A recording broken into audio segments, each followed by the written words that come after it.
Maria Martin is in Jacksonville with more on how the Dogs are preparing for the annual rivalry game against the Florida Gators.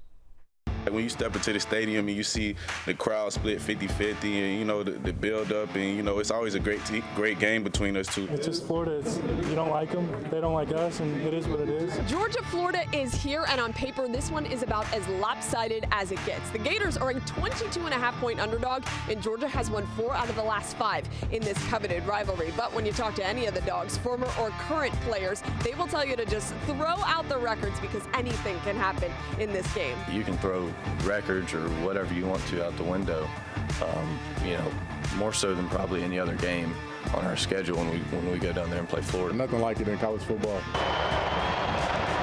When it's split half red and half blue, you know it's going to be a fight, and you know the fans are going to stay engaged the whole game up until we kick the blue guys out of there. Florida is in their first year with new head coach Billy Napier, but they have a returning quarterback who got thrown into action just before this game last year. Kirby Smart says Anthony Richardson is a different quarterback than when they faced him in 2021. He's grown a lot, and he's gotten considerably better to me during this season.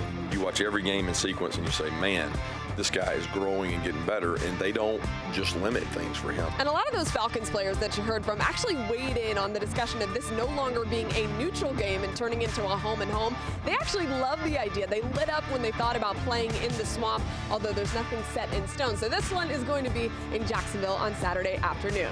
In Jacksonville, covering the Dogs, Maria Martin, 11 Alive Sports.